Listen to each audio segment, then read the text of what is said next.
자, 오늘부터 4주에 걸쳐서 사사기 3장부터 5장에 나오는 내용들을 살펴보려고 합니다.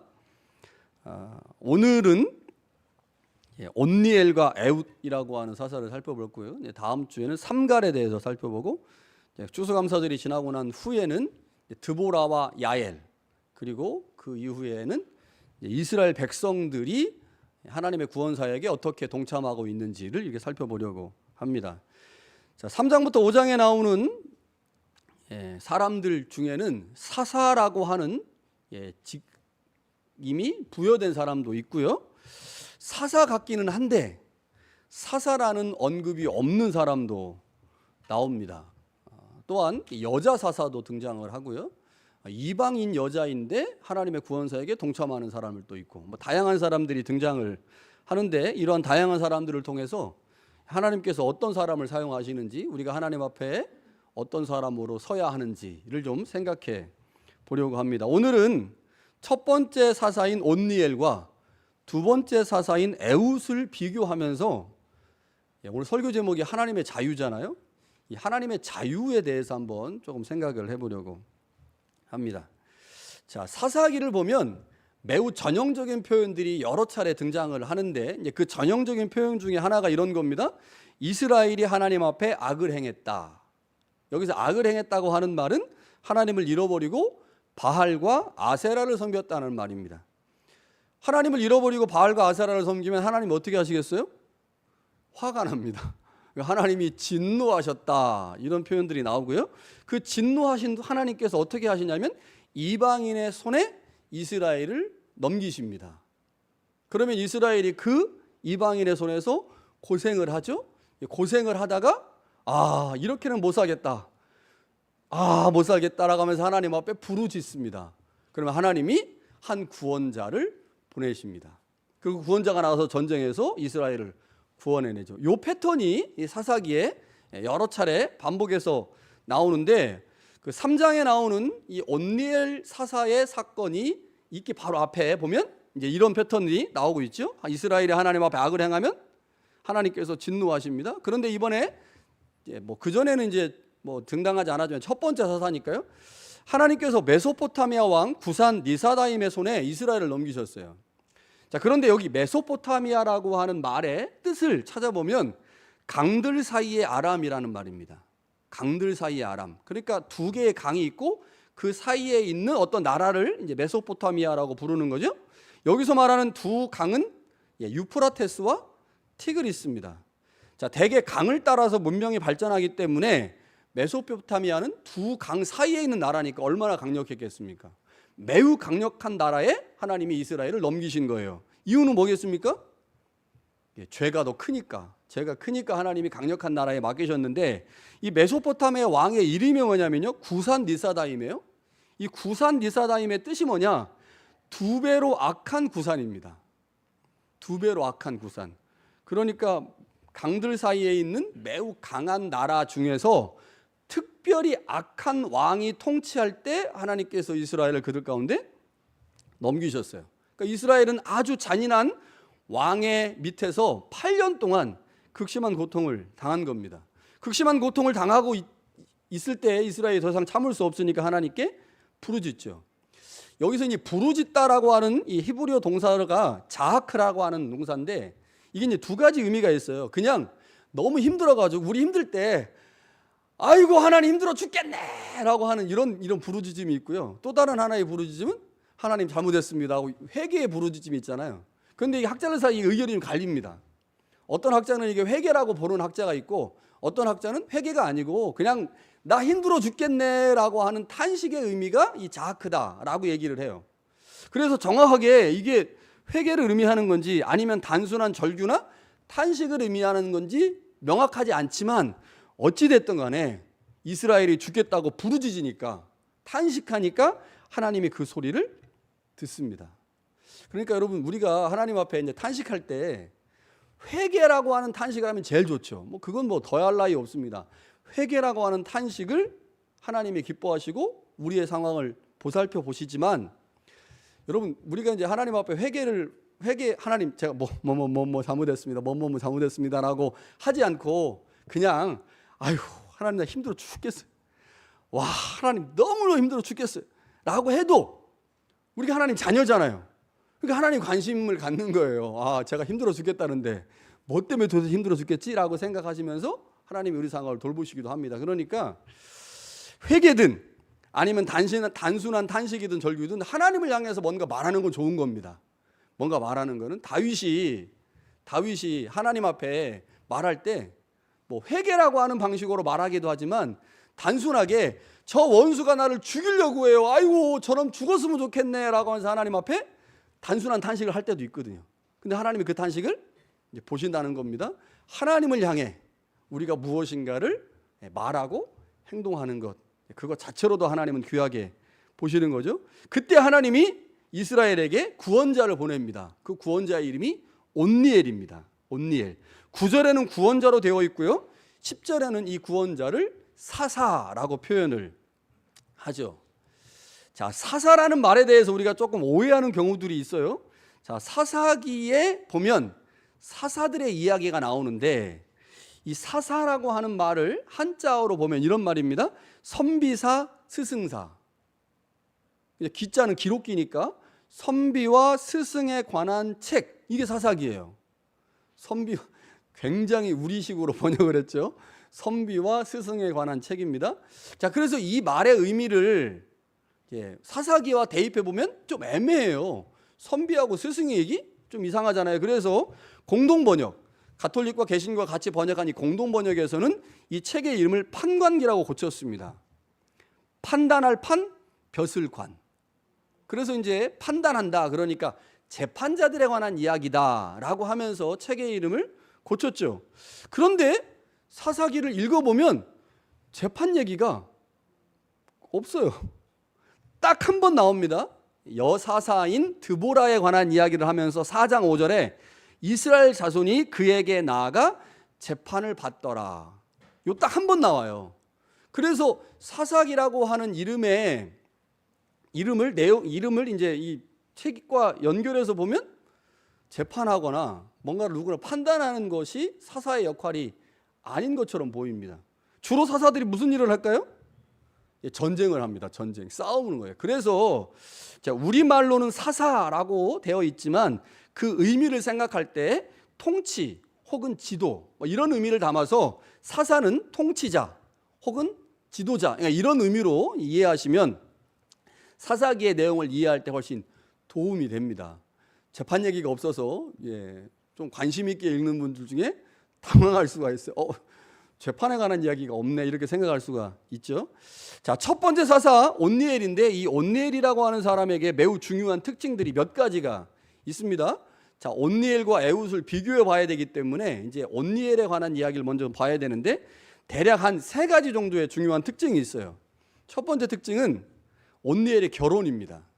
자, 9절에 보니까요, 온니엘을 이렇게 설명해요. 갈렙의 아우 그나스의 아들, 그러니까 그나스의 아들이라고 소개를 하는데, 자, 여기에는 이제 결혼에 관한 정보가 없죠. 그래서 이제 사사기 1장으로 가보면 이 온니엘에 관한 이야기가 나오는데 1장 13절에 이렇게 나와 있습니다. 온니엘이 갈렙의 딸인 악사를 아내로 맞았다. 자, 그러니까 재밌어요. 갈렙의 아우 그나스의 아들이에요. 그러니까 온니엘이 갈렙하고 친족 관계입니다. 친족 관계. 그런데 갈렙의 딸인 악사를 아내로 맞았어요. 그러니까 어떻게 된 건가요? 사촌끼리 결혼한 겁니다. 사촌끼리. 그러니까 이 온니엘은 갈렙의 조카인데 조카인 상태에서 사촌 동생인지 하여튼 사촌 동생인지 모르겠지만 이제 하여튼간 사촌과 결혼을 했습니다. 자, 그런데 이거를 제가 인터넷에 좀 찾다 보니까 설교자들 중에 이거 혼동하는 사람들이 좀 있더라고요. 갈렙의 아우이자 그나스의 아들 이렇게 이해해야 되는데 갈렙의 아우이자 그나스의 아들을 갈렙하고 그나스를 떨어뜨려 가지고 갈렙의 아우인 그나스의 아들이 온니엘이니까 갈렙하고 온니엘은 이제 삼촌 관계잖아요. 삼촌이라고 부를 수 있는 관계인데 이거를 이제 잘못 이해해 가지고 온니엘을 갈렙의 동생이 온니엘을 갈렙의 동생이라고 이해하는 거예요. 그러니까 갈렙의 아우이자 그나스의 아들인데 갈렙과 온니엘 관계를 이제 동생 관계로 이해하는, 이렇게 해서 설교를 하는 목회자들이 있어가지고 제가 좀 깜짝 놀랐는데, 어찌됐든 간에 온니엘은 사촌 동생과 결혼을 했습니다. 자, 그런데 이게 중요한 이유가요, 3장 6절을 때문에 그렇습니다. 3장 5절과 6절. 자, 3장 5절과 6절 한번 볼까요? 이렇게 되어 있어요. 이스라엘 자손은 가나안 족속과 헷 족속과 아모리 족속과 여부수 족속 가운데 거주하면서 그들의 딸들을 맞아 아내로 삼으며 자기 딸들을 그들의 아들들에게 주고 또 그들의 신들을 섬겼더라. 그러니까 이 온니엘이 사사로 부르심을 받기 전에 이미 이스라엘 사람들 안에 많은 사람들이 가나안 사람들의 여자들과 결혼을 했다는 겁니다. 그러니까 이스라엘 사람들은 사실은 이제 이 혈통이 굉장히 중요한 민족이잖아요. 그래서 이방 사람들과 결혼하면 안 되는데, 온니엘이 사사가 되기 전에 이미 많은 이스라엘 사람들이 가나안 사람들과 결혼을 한 거예요. 그러니까 신부를 맡기도 하고 신랑이 되기도 하고 이런 방식으로 많은 사람들이 결혼을 했다는 거예요. 그러니까 당시의 분위기가 어땠냐면 이방인과 혼인을 맺는 게 아무렇지도 않았다는 겁니다. 이런 종교적이고 이런 사회적 분위기 가운데 온니엘은 그 당시 분위기를 따르지 않았다는 거죠. 이게 중요한 겁니다. 그 당시의 분위기를 따르지 않았다. 그러니까 세상 사람들이 다 예스해도 온니엘은 노하고 하나님이 원하시는 방식을 추구한, 다시 말하면 신앙적 가치관을 매우 분명하게 갖고 있었던 사람이 이제 온니엘이라고 하는, 이게 이제 위에 결혼을 통해서 알 수가 있습니다. 두 번째는요, 온니엘을 뭐라고 표현하냐면 여호와의 영이 임했다라고 표현해요. 여기서 여호와의 영이라고 하는 것은 이제 우리가 생각하는 성령하고는 조금 다릅니다. 성령은 인격적 변화를 일으키시는 분이 성령인데, 이 사사시대의 여호와의 영은 인격적 변화라기보다는 군사적 능력을 가지고 있는 존재를 여호와의 영이라고 표현했어요.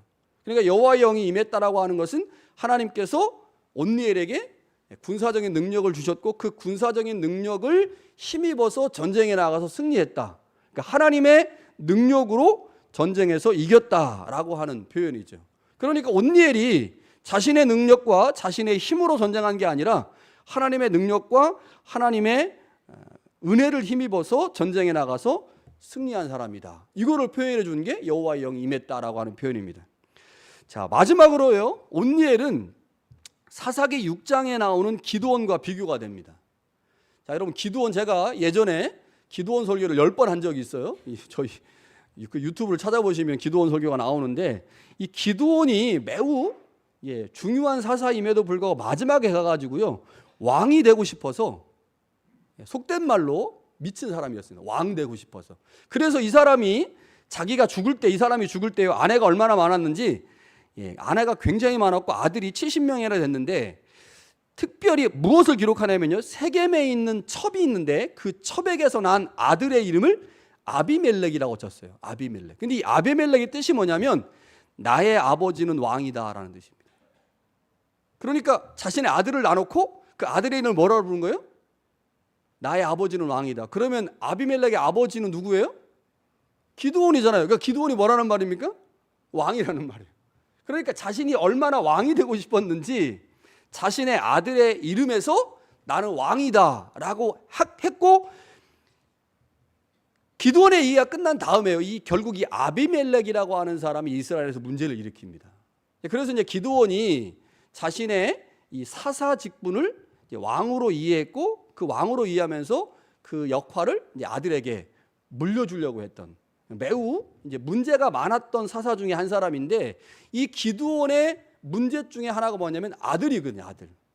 근데 온니엘이 역대상 4장 13절에 보면요, 온니엘에게 하닷이라고 하는 아들이 있습니다. 아들. 그런데 이 아들 얘기가 사사기에 기록되지 않죠. 그래서 아마 이 사사기를 기록한 저자가 기드온과 첫 번째 사사인 온니엘을 비교하면서 기드온이 아들 때문에, 그리고 그것을 세습하려고 하는 것 때문에 문제를 일으켰던 사사라면 온니엘은 그렇지 않은 사사였다. 아들 문제가 전혀 없었던 매우 깨끗한 사사였다. 다시 말하면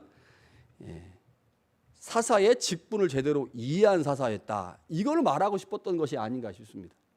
그러니까 온니엘에 관한 이야기가 이 사사기에 그렇게 많이 기록되어 있지, 분량이 많지는 않은데 온니엘의 결혼, 그리고 아들 문제, 그리고 여호와의 영임에 따라간 이런 표현들을 통해서 학자들은 온니엘을 뭐라고 평가하냐면요, 온니엘은 사사의 정석이다 이렇게 평가해요.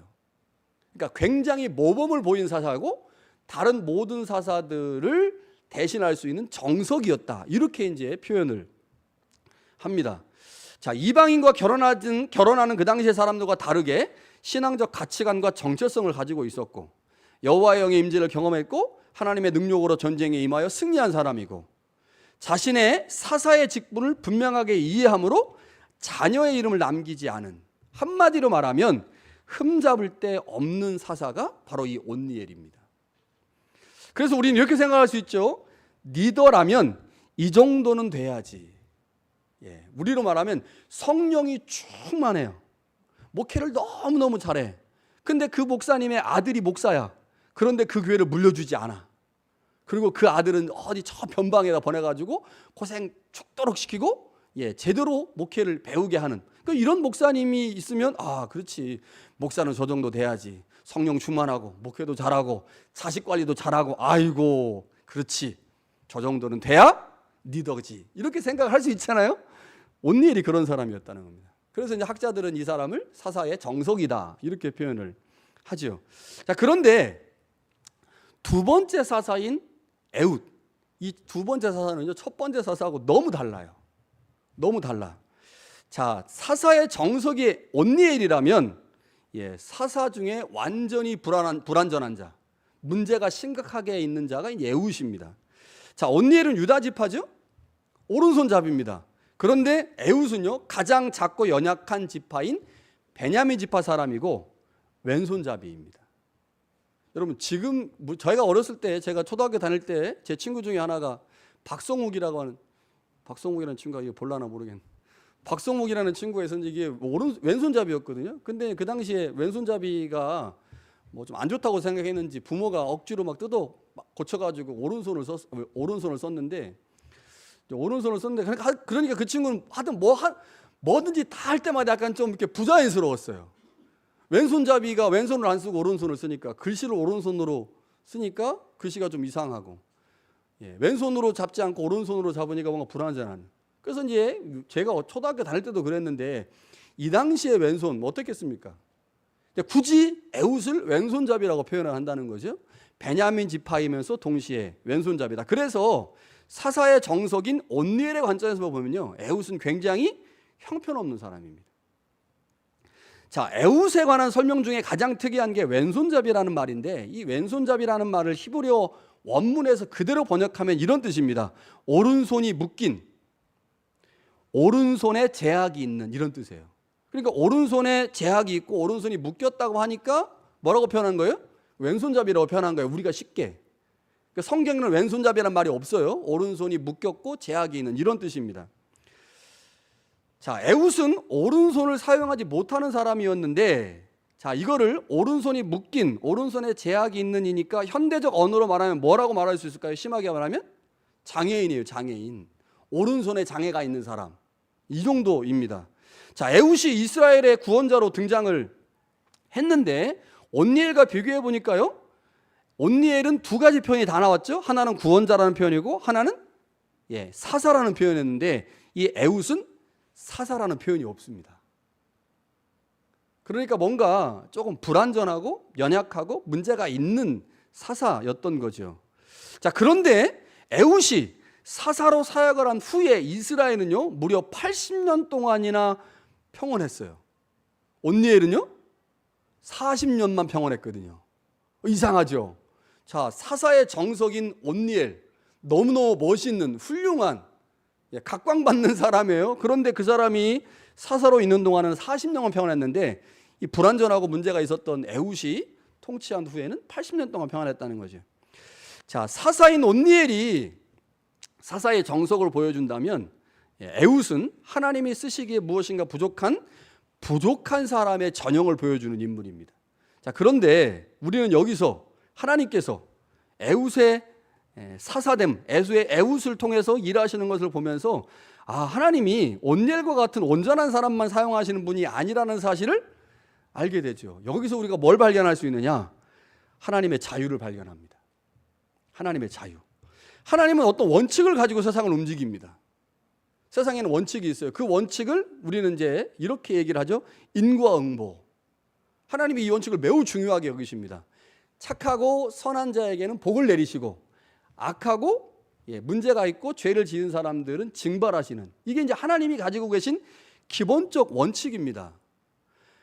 고된 일을 하고 힘든 일을 오랫동안 하면 그 몸이 약해져서 질병에 노출되는 게 이게 원칙이에요. 자, 그런데 어떤 경우에는 하나님이 하나님 말씀 잘 듣고 순종하고 문제가 없는 사람에게 벌을 내리시는 경우들을 종종 보죠. 분명히 몸이 약해지면 암에 걸릴 수도 있고 문제가 생길 수 있어요. 그런데 하나님이 어느 날 그 사람을 고치시는 거예요. 그러니까 하나님에게는 세상을 다스리는 분명한 원칙이 있는데 그 원칙이 무시되는 변칙을 사용하실 수 있다는 거예요. 그 변칙을 사용할 수 있는 게 하나님의 자유입니다. 그런데 우리 어때요? 사람들은 변칙에 대해서 별로 좋아하지 않아요. 그래서 하나님은 원칙을 지키시는 분이고, 그래서 하나님은 반드시 어떤 경우에도 원칙을 지키셔야만 합니다라고 하나님에게 그렇게 말을 해요.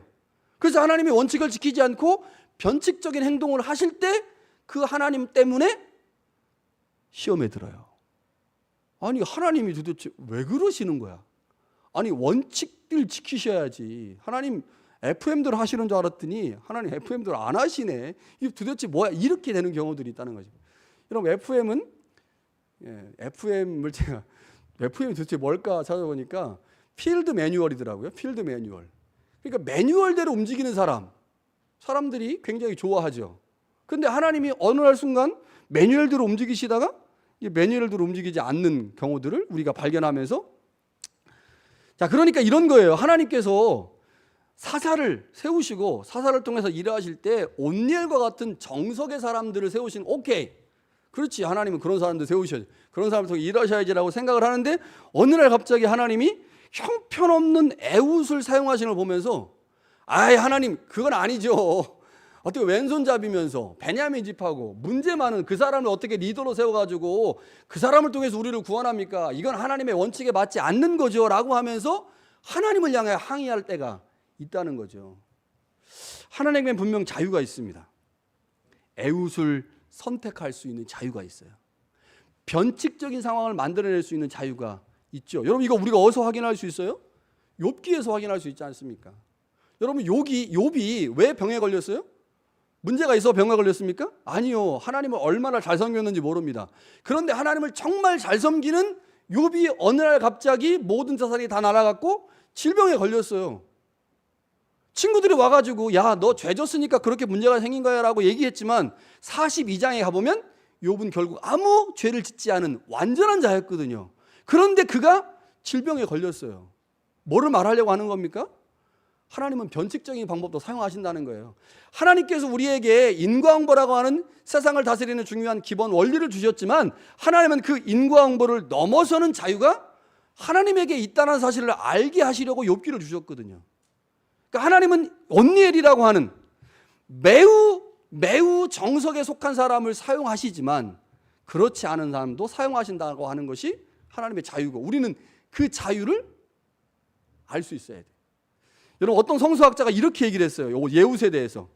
오른손을 못 쓰던 에웃, 그는 자신의 단점 때문에 하나님을 의지했다. 그랬더니 주님의 오른손이 에웃의 오른손이 됐다. 여러분, 하나님의 오른손이 에웃의 오른손이 됐다. 참 놀라운 표현입니다. 자신의 못 쓰는 오른손의 역할을 하나님께서 해주시니 얼마나 에웃의 삶이 은혜고 복이겠습니까?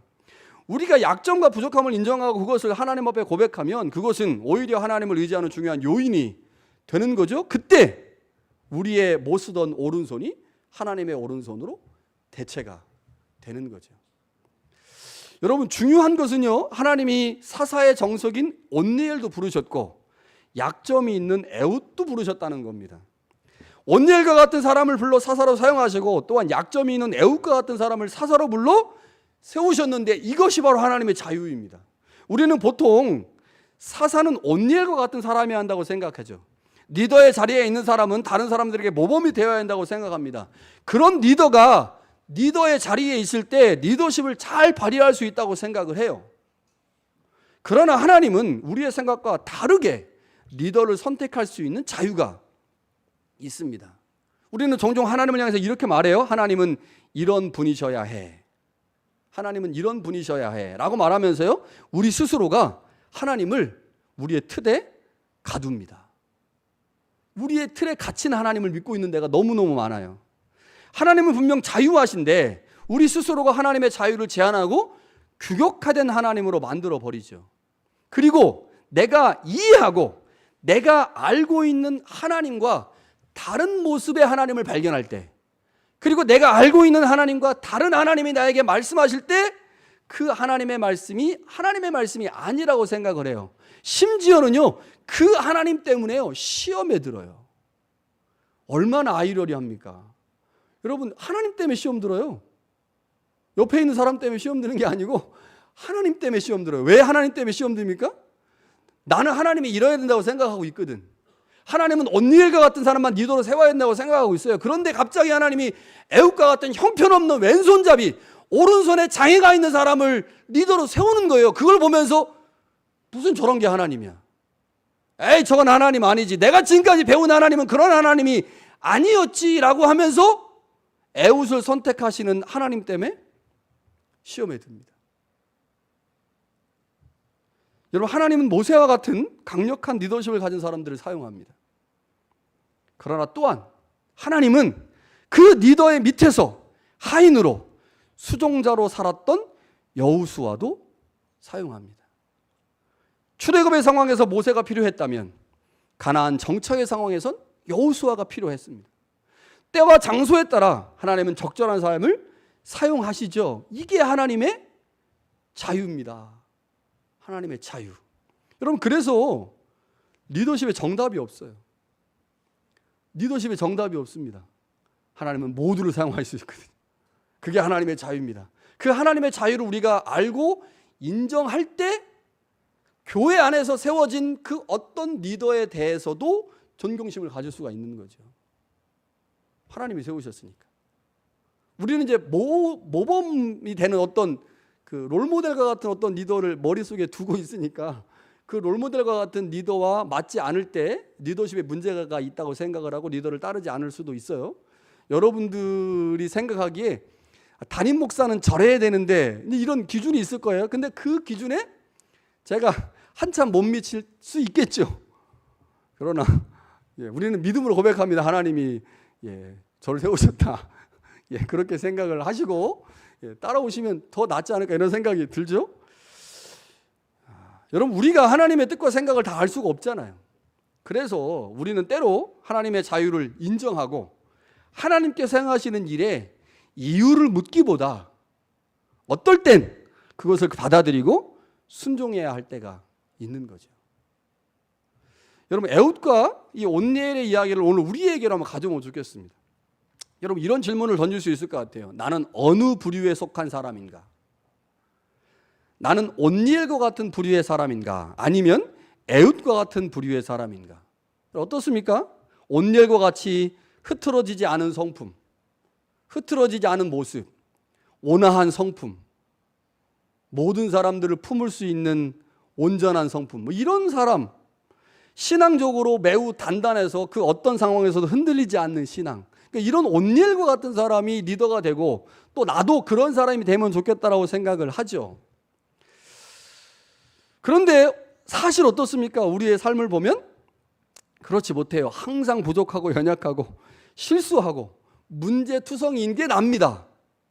그러니까 온니엘과 같은 사람이 되고 싶은데, 그래서 하나님이 온니엘과 같은 사람을 왜 사용하시는지 알겠는데 실제 내 삶을 보면 항상 부족하고 연약하고 실수가 많아서 나는 항상 에웃이야.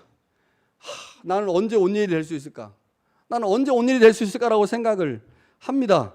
그런데 오늘 말씀, 특별히 왼손잡이 에웃을 보면서 위로가 되죠. 하나님은 연약한 자, 불완전한 자를 사용하시는구나. 그게 하나님의 자유구나. 그 하나님의 자유 앞에서 역시 우리도 하나님의 도구가 될 수 있다는 사실 때문에 안심이 되고 감사가 나옵니다. 할렐루야. 제가 여러분들한테 여러 차례 말씀드렸는데, 제가 2009년에 그 위니펙에 왔어요. 처음에 마니토바 한인장로교회로 왔는데, 저는 한국교회에서 제가 꽤 괜찮은 목사라고 생각을 하고 살았어요. 담임 목사를 안 했고 이제 부교육자만 했기 때문에. 왜냐면 2008년 9년에 뭐 한 30명 되던 청년부 100명 이상 한 1년 사이에 부흥을 시켰고, 또 그 당시에 많은 뭐 성도님들 또 청년들이, 우리 박석훈 집사가 증인입니다. 많은 청년들과 성도님들이 저를 되게 좋아했거든요. 제 설교를 좋아했고, 제 리더십을 좋아했고, 제가 갖고 있는 여러 가지들을 좋아했어요. 그런데 제가 마니토바 교회로 부목사로 왔는데 2009년 한 해 동안 저는 완전히 형편없는 목사였습니다. 평가가 너무 다른 거예요. 난 한국교회에서 그래도 괜찮은 목사라고 생각하고 살았는데, 위니펙에 오니까 나같이 이렇게 막 승질 더럽고 문제가 많고 인격 장애인 목사가 없는 거예요. 그래서 제가 1년 동안 굉장히 그 당시 마니토바 교인들로 인해서 제가 이 마음 아리를 굉장히 심하게 했습니다. 나는 형편없는 목사구나. 문제가 많구나. 나는 이민교회 안 맞는구나.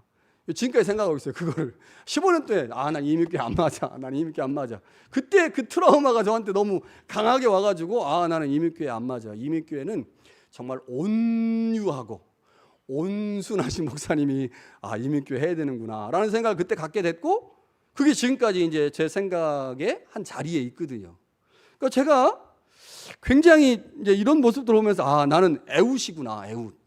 그런데 하나님이 에웃을 사용하시는구나. 그래서 저는 이 에웃 말씀을 보면서 안심이 됐어요. 난 에웃인데, 나 에웃인데 하나님이 나를 사용하시네. 감사하네. 안심이 되네. 이런 생각이 들었습니다. 여러분 어떻습니까? 여러분 온니엘입니까? 에웃입니까? 어디예요? 뭐 온니엘이신 분도 계시겠지만 상당수의 분들이 나 에웃인데, 나 장애 있는데, 나 오른손에 장애가 있어가지고 제대로 일도 못하는데, 이렇게 생각하시는 분들이 계실 겁니다. 여러분 안심하셔도 됩니다. 안심하셔도 돼요.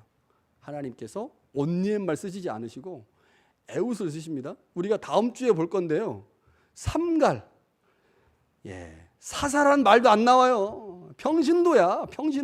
평신도인데 엄청나게 사용하십니다. 여러분 드보라 여자 아닙니까? 여자를 사사로 사용하세요. 야일이라고 하는 이방인 여자가 있어요. 이 야일이라고 하는 이방인 여자를 통해서 시스라라고 하는 그 군대 장관을 죽이십니다. 그러니까 이 온니엘이라고 하는 사사가 딱 나오고 나서 그 뒤에 나오는 사사들은요 다 문제가 있어. 그런데 그 다 문제 많은 사람들을 통해서 하나님의 구원 역사를 이루시더라는 거죠. 그래서 우리 가운데 혹 부족한 게 있고 문제가 있다 할지라도 그것이 하나님의 손에 들려지면 그 부족한 그 자리를 하나님의 오른손이 채우시더라. 여러분 이걸 우리가 경험하게 되면 우리의 부족함이 하나님을 더 의지하고 의존하는 귀한 이유가 되는 거죠. 그런 은혜가 여러분 가운데 있기를 축원합니다.